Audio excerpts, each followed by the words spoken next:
Okay, I know what you guys are thinking. Nick, you already don't need to wear the hat anymore. It's December 26th. I mean, as of right now, people are already waking up contemplating, if they're gonna toss their Christmas trees out in the end of their driveway for the garbage to pick up soon.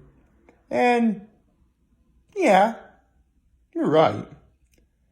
But here's the thing. I've already made it this far in the month of December. I really might as well just finish it out. I mean, it was actually quite interesting when you think about it, because as I was about to step into the shower this morning, I had realized something. Well, yesterday was Christmas, which I hope everyone had a Merry Christmas yesterday, which is very nice. But more importantly, I also said yesterday was Hump Day, which is also awesome, partly due to that Geico commercial. But I was stepping in the shower and I realized yesterday was not only the final Hump Day of 2019, it was the final Hump Day of the decade. Yeah, we've already made it this far, which makes today the final Thursday of not only 2019, but of the decade. So, happy Thursday, everybody. Happy final Thursday of the decade, everybody. Yeah. Holy cow, I can't believe I'm already saying that. It's unreal. What's even more unreal is actually what I learned shortly after I made yesterday's video. Because, I wasn't expecting First Week Feast to do much in terms of getting ready for Hot Ones Season 8, or Season 11, which it looks like it's going to be taking place mid-January. I kind of thought it would have been because I presume January 2nd, which will be a week from today, will be when Sean will do the hot sauce lineup reveal. And right around that time, I'll do my, guests of Hot Ones that I want to see. Now, I want to make this perfectly clear, and if in case the good people over at First Week Feast are watching, is that if for whatever reason you get no one that I pick, I'm fine with that. I mean, Sean even said it himself. 2019 was the best year Hot Ones ever had in terms of guests, production value, everything. So, I can't really complain. And so, neither will I. And if you want further proof of that, again, next week I was going to do, a top 11, Hot Ones guests that I would like to see, right? In the upcoming season. Or really any season, actually. But, as long as the season's about to begin, I might as well do it now, right? Funny story. I was actually going to have the two most undisputed individuals from Undisputed, aka Skip Bayless and Shannon Sharp, as, guests on Hot Ones, right? No kidding. Today, there's going to be a Truth or Dab featuring Skip Bayless and Shannon Sharp. I guess you could say that the awesomeness of the episode will be undisputed. But, and again, joking aside, I mean, would I like to see Skip Bayless and Shannon Sharp actually take on all 10 wings of death, and Sean Evans going through, all 10 questions to get to, each individual wing? Sure, I would like to see that. But honestly, if Skip Bayless and Shannon Sharp being on Truth or Dab is about as close as we're going to get to a legitimate Hot Ones episode, I'll be 100% satisfied with that. If that's all we get. I'll be cool with it. Again, yes, there's lots of guests I would like to see on Hot Ones, be it the actual show or Truth or Dab. But, the good people over at First Week Feast, they have a job to do. They're trying to do their best to make sure everything looks great. And, I gotta respect that. So, yeah, I hope, I'm really looking forward to today's episode. And I also just realized that it's the final Thursday before I turn 30. Tomorrow will be my last day of being 29. Ah, boy. You know, all I can say is if Skip Bayless and Shannon Sharp being on Truth or Dab today is already what's about to happen before my birthday, all I can say is my birthday came early for me. I can't really, complain about that.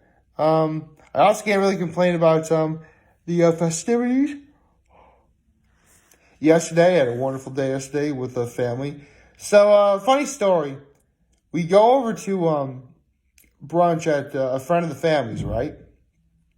And this person, was hosting, the hostess with the mostest, if you will, went to a midnight mass, as, she often does.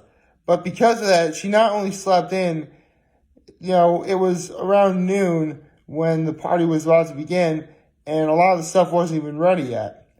And to make matters worse, when I arrived at the same time that my cousin and my cousin picked up my grandma, to take her over to this place we were having, Christmas Day brunch, the power goes out. Not just at her place, but like at 108 residential areas. Or 108 homes, I guess. So, yeah. But it didn't really matter. So, we eventually got power back anyway, so that was nice.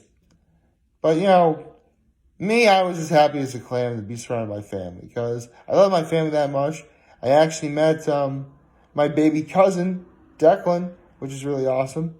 So, again, he's only 5 months old and his parents are very responsible when it comes to social media. So, they'd be fine with, mentioning his name at the very least. So, yeah, I got to see baby Declan.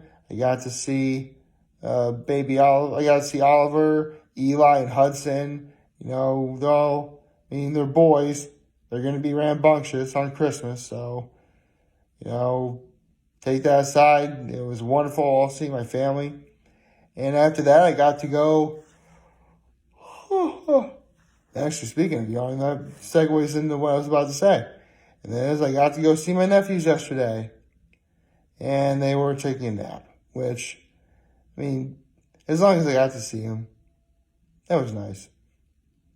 The entire time I was rocking this hat. Although, no kidding, I was actually relatively full from brunch. And so I'm sitting at my brother's I'm at my brother's new place, and I sit on one of their separate couches, right? And it's like really comfortable, really firm, kind of like the couch I'm sitting on right now, actually. Only it's a different sort of material, and like I just started falling asleep. Like I took like a 15-minute power nap. So, yeah, all waiting to go to a Christmas dinner with my entire family that I just celebrate Christmas brunch with. So, actually, I should get into what we had for brunch. So, for brunch, it was a charcuterie board, cheese, nuts, a few desserts like pirouettes, white chocolate peppermint covered pretzels with M&Ms on top, Christmas cookies. There were cupcakes there. There was quiche. That was really good. Quiche was awesome. It had bacon in it, which, come on, it's bacon. Bacon's awesome. Yes, you can be manly and have quiche. Okay? In fact, I actually plan on making one for myself one day. That being said, I need to know how to work a pie crust. But, I've made it frittata before, and it's essentially the same thing. Just instead of, you just add a pie crust to what you're doing. That's really all it is. And you gotta, pre-bake the pie crust as well. You gotta do that. But, for the most part, it's pretty simple to do. And, yeah. There's that. Let's see, what else do we have? I said there was a charcuterie board, so there's also cheese and dried fruit. Lots of, it's Christmas. There's going to be lots of drinks. lots of alcohol. There was actually eggnog there. My awesome cousin made eggnog, non-alcoholic, thankfully. So that was really good. But looking back, and I wish I had like one of those Christmas cookies or pirouettes with the eggnog. That would have been really good. Maybe next time. So that was what we had. That was what we had at for brunch, and for dinner. They kept it mildly simple. My cousin made cheesy garlic monkey bread, which was amazing. Seriously, take like the best garlic knots you ever had in your life and form them into monkey bread, and boom, they were cheese. She also had a marinara dipping sauce. Oh, they were amazing. Easily the best hors d'oeuvre. There was also shrimp with cocktail sauce. We had chips with a hell of a good French onion dip. We had the sort of bread with the dill sort of mayo-like dip that they have at parties sometimes. They had those. For dinner, there was a salad. There was pierogies, both mashed potato and sauerkraut pierogies. Macaroni and cheese. Well, it was shells and cheese, but it was still the same. And we had beef tenderloin. Oh, it was delightful. All in all, a very wonderful, wonderful meal. And for dessert, there was a gingerbread. There was like a gingerbread cake, a strawberry raspberry cheesecake, and a Yule log, a chocolate Yule log. So, yeah.